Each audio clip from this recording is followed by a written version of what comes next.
காலை நேர பிரதான செய்திகள். செய்திகளின் ஊடாக நர்மதா சிறில் முதலில் தலைப்பு செய்திகள். இன்று காலை முதல் மீண்டும் மருத்துவர்கள் போராட்டம் முடங்கும் சுகாதார சேவை. இன்று பலத்த மழை எச்சரிக்கை வளிமண்டலவியல் திணைக்களம் விடுத்துள்ள தகவல். போர் வானூர்திகள் சுட்டு வீழ்த்தப்பட்ட போதும் பேச்சுக்களில் மாற்றமில்லை ஜனாதிபதி ட்ரம்ப். இனி விரிவான செய்திகள். இலங்கை அரச மருத்துவ அதிகாரிகள் சங்கம் முன்னெடுத்துள்ள தொழிற்சங்க நடவடிக்கை மற்றும் சுகாதார அமைச்சருடனான மோதல் குறித்த முக்கிய தகவல்கள் வெளியாகியுள்ளன. இதன்படி அரச மருத்துவ அதிகாரிகள் சங்கத்தினர் இன்று காலை 8 மணி முதல் தனது பணிப்புறக்கணிப்பு போராட்டத்தை தொடரவுள்ளதாக அறிவித்துள்ளனர். பயிற்சியை முடித்த மருத்துவர்களின் இடமாற்றங்களில் முறைகேடுகள் நடப்பதாக கூறும் மருத்துவர்கள் அநீதியான இடமாற்றங்களுக்கு எதிராக இந்த போராட்டம் முன்னெடுப்பதாக அறிவித்துள்ளனர். அதே நேரம் அரச மருத்துவ அதிகாரிகள் சங்க செயலாளர் பிரபாந்த் சுகதாச ஊடகங்களுக்கு வெளியிட்டுள்ள கருத்தில் சுகாதார அமைச்சர் நலிந்த ஜெயதிச மீது நேரடியான குற்றச்சாட்டுக்களை முன்வைத்துள்ளார். அமைச்சரின் உத்தரவுகளுக்கு எதிர்ப்பு தெரிவிக்கும் வகையில் பயிற்சி முடிந்த மருத்துவர்கள் சனிக்கிழமை ஏப்ரல் 4 நண்பகல் 12 மணி வரை பொது சேவை நியமனங்களுக்கு விண்ணப்பிப்பதை தவிர்க்குமாறு அறிவுறுத்தப்பட்டுள்ளதாகவும் அவர் குறிப்பிட்டுள்ளார். புதிய மருத்துவர்கள் பல்வேறு தரப்பினரால் அச்சுறுத்தப்படுவதாக குறிப்பிட்ட சுகதாச இது குறித்து முறைப்பாடு செய்யுமாறு அமைச்சர் கூறுகிறார்.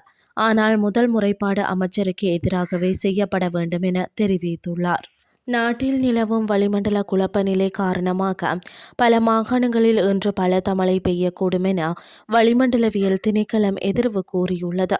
மத்திய சப்ரகமோ ஊவா மற்றும் வடமத்திய கிழக்கு மாகாணங்களின் சில இடங்களில் 75 மில்லிமீட்டருக்கு மேல் பலத்த மழை பெய்யக்கூடும். இடியுடன் கூடிய மழை பெய்யும் சந்தர்ப்பங்களில் தற்காலிகமாக பலத்த காற்றும் வீசக்கூடும். அத்துடன் மின்னல் தாக்கத்தினால் ஏற்படக்கூடிய பாதிப்புகளை குறைத்து கொள்ள பொதுமக்கள் அவதானத்துடன் இருக்குமாறும் கேட்டுக் கொள்ளப்படுகிறார்கள். நாட்டின் பெரும்பாலான பகுதிகளில் மாலை அல்லது இரவு வேளைகளில் மழையோ அல்லது இடியுடன் கூடிய மழையோ பெய்யக்கூடிய சாத்தியம் நிலவுகிறது.